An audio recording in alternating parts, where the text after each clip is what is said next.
If you want to get your home sold for the most money possible in the shortest time on market, you need a winning plan. The biggest mistake I see home sellers making is rushing their home to market with the wrong plan, or even worse, no plan at all. For most people, selling your home is one of the single biggest financial transactions of your lifetime, and small changes can mean thousands, if not tens of thousands of dollars extra in your pocket. Stick with me for this video as I break down the exact process I go through with my own clients right here in Brantford, Ontario, to craft a winning strategy to get them the results they want. Welcome back to my channel. My name's Jeff Thibodeau. I'm a local realtor right here in my hometown of Brantford, Ontario, and I've been helping people just like you craft winning strategies to sell their homes for over 15 years. If you need any help at all with the sale or purchase of your property, feel free to reach out to me directly. All my contact information is right in the video description below. And while you're here, take a second to hit that like button.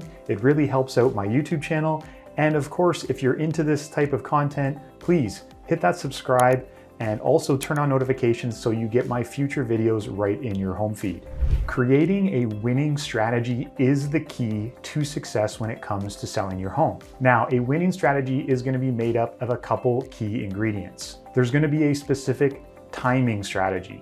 This is when we're going to bring your home to market, how much time it's going to take us to bring the home to market, and potentially seasonal differences in your real estate market. There's going to be a home preparation strategy, and that is how we're going to put some work in, time, money, elbow grease to take your home from where it is today into that show-ready condition for potential buyers to walk through your front door. There's also going to be a marketing strategy, including all the media, presentation, posts, and advertisements we're going to use to draw buyers in to want to take a look at your home in person. And of course, there's going to be a pricing strategy. We need to pick that perfect asking price so that when buyers are shopping for homes, they consider yours and think it's the deal on the market. Now, before we dive in and get answers to all of these points, what we need to do is look at 4 specific areas about your situation and the market you're in, and they will actually help us craft the answers to these strategy questions. And when we do all this right, you get a winning strategy and you get success. My goal with my clients is to sit down and educate them and bring them up to speed with all the information that I know because I'm in the market every week and doing this day in and day out, and they may not, because it's usually 5-10 years between real estate transactions. When we all have the same information, then we can create a winning plan that everyone agrees upon and take that home to market. So the first area we need to talk about is the overall market conditions. And in general, we want to look and say, is it a buyer's market or is it a seller's market? And how extreme on either end of that spectrum. In a buyer's market, there's generally lots of homes for sale and not as many people making offers on those properties. So the buyers tend to have the choice and the power. The strategy in a buyer's market is going to be very different than in a seller's market. In a seller's market, there's actually very few homes for sale and lots of buyers shopping for those limited pool of homes. Understanding which market your specific home is in is going to really dictate what strategies are available to you and potentially what price outcome we can expect. Now, it goes beyond just understanding the headlines, because inside of real estate markets, things get very nuanced. Your specific neighborhood, the style of property, and the price point that you're at are all going to dictate differences in the current market conditions. Even your home's condition is going to dictate a potential different market for you to be in. Another way we can look at the market conditions is to analyze the most recent sales of similar homes and break down the specific strategies each of those sellers went to market with and the different results they got. And this is going to give us a good indicator of what we can expect as we go into the market. Now, the big mistake here might seem obvious, but I see it all the time, is that people pick the wrong strategy for the wrong market. Or did I say that wrong? Maybe they picked the right strategy for the wrong market. So for example, when we were in the pandemic years, the market was totally on fire, and you could just basically take your home on the market at any price point with very little preparation, and there was going to be a lineup of buyers. But as the market cooled off, you still saw sellers coming to market with that same mentality, throwing any price on it, not really preparing it, and then watching their offer date come and go with no bidders on their house. So it's very important to understand the exact market you're in so you can craft a winning strategy that aligns with the reality of those market conditions. The second thing we need to understand and really analyze is your home's current condition. Now, there's a full range of real estate opportunities out there. Everything from homes that need to be completely gutted and torn down to homes that are perfectly move-in ready and need no work to be done to them. And really everything in between. Most homes sit somewhere in the middle, that they have some great features and they also have some things that probably need some attention. Having an honest conversation with your realtor about the current condition of your home, its pros and cons, and also the amount of work,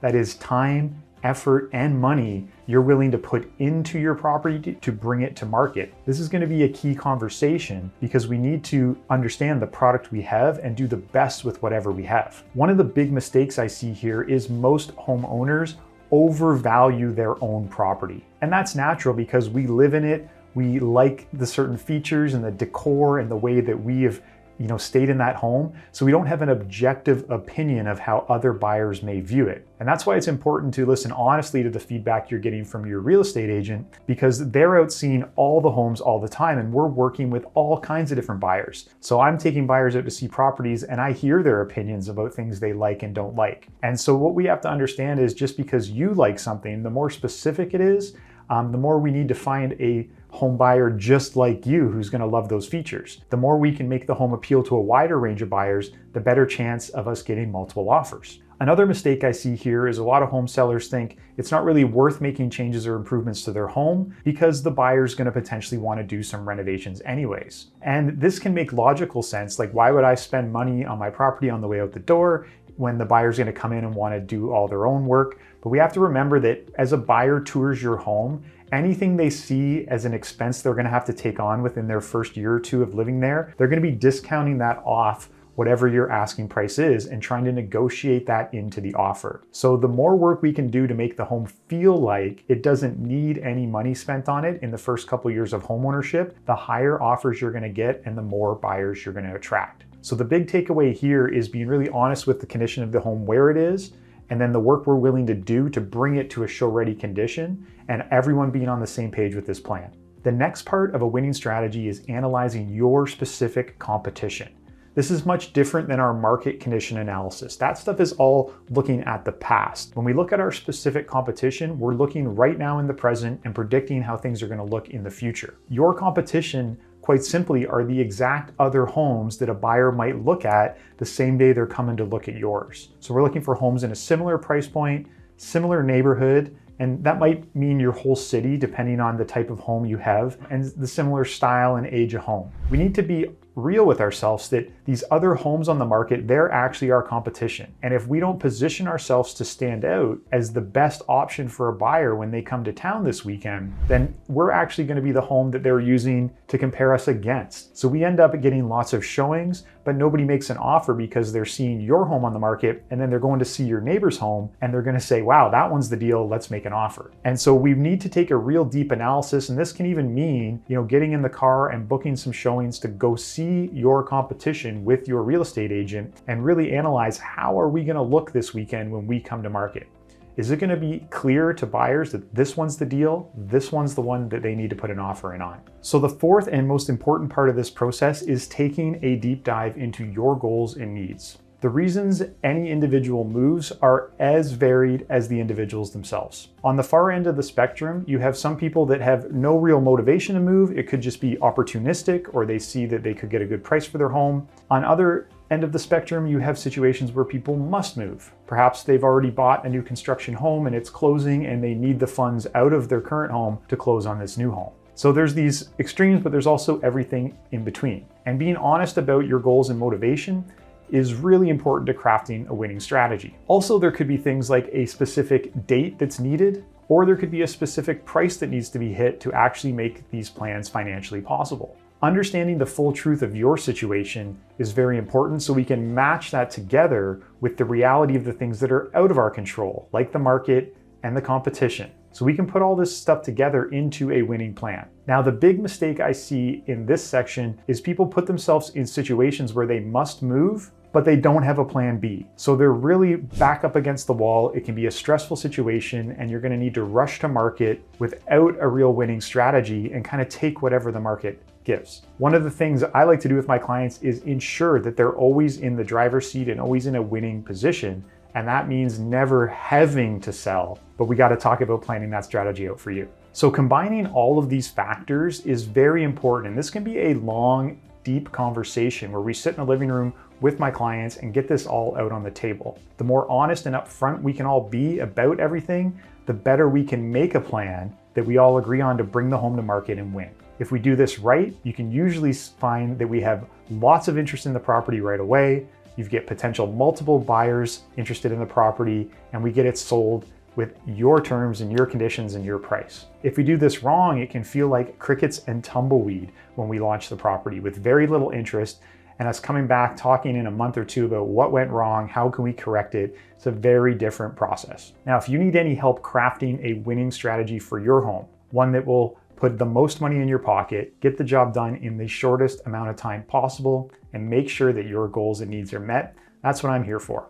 All my information is in the video description below. Reach out to me directly, and it all starts with just one conversation. Thank you for watching this video all the way to the end. I appreciate you being here on my YouTube channel. If you haven't already, take a second to hit that like button. It really does help me out.